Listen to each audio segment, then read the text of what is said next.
Okay, so my name is Melissa, and I'm doing a dissemination of this book, White Like Me, by Tim Wise, who is an American activist, for my race and ethnicity class. I try to keep this short because I keep doing videos and they're going longer. So I have my questions that the professor told us to ask ourselves before we read the book. Can't really get into too much detail, except for one thing I will point out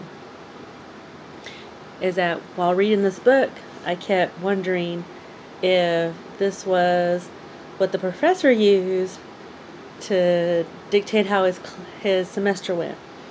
Because one of the things that he wanted us to do was to look to see if there was any concepts that were discussed in class, such as institutional racism, labeling, stigma, prejudice, discrimination, stuff like that.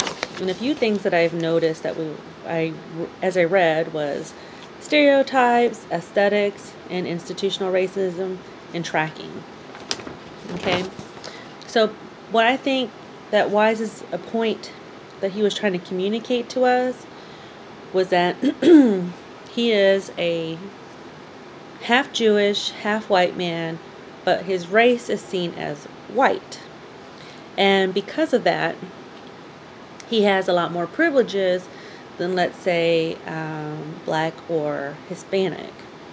I'm Latina, but a lot of times I see that I get a little bit more privilege because I do seem to be mistaken as a white.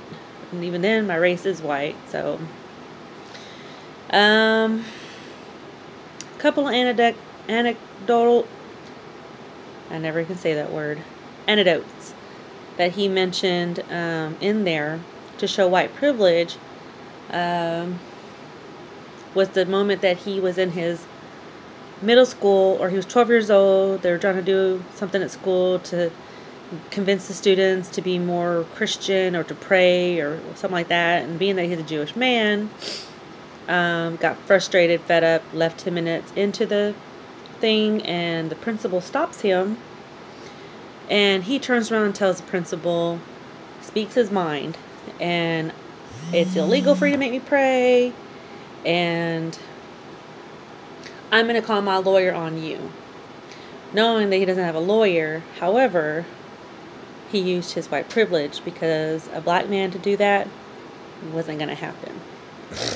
A lot of things I didn't like, that I thought was unnecessary or irrelevant, was all the political stuff that he talked about. Of course, it was relevant because he's an American activist, but for somebody like me that does not care to hear that stuff or read about that stuff, it was tiring, but necessary, because each time he mentioned or discussed, certain political things, he did come back with lessons that he learned, or how his white privilege was interpreted in there. What parts of the chapter did you like and dislike? Basically, I did love how he did go into detail and to depth about every story that he told. He broke it down. He gave his views, what a black man's view would be. He called everybody out. That's just it. He called everybody out on everything, and he was not afraid. There was even a part that he shared, is that when he was younger, the principal let him know, you have power and you don't even know it. And he later learned that he did. So that was something that I think that he shared, and I think that's another thing he was trying to communicate from this book. So many things that happen in this book, but those are the few things that I do need to want to talk about. I don't really care to know about this stuff in the real world. It's not that I don't want to know, it's depressing to know And that's something that I looked forward to. And another reason why I chose this class of race and ethnicity is because in the job that I want to do, I have to know about this stuff and I have to be aware. And I appreciate all the classes or all the contents in the class. I appreciate this book. I appreciate it more than anything.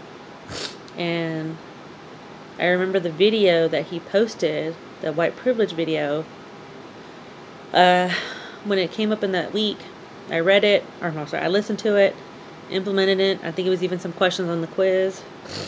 And then when I listened to it again after reading this book, it became way more powerful to me, and grateful that there are people like Tim Wise in this world that try to make a difference.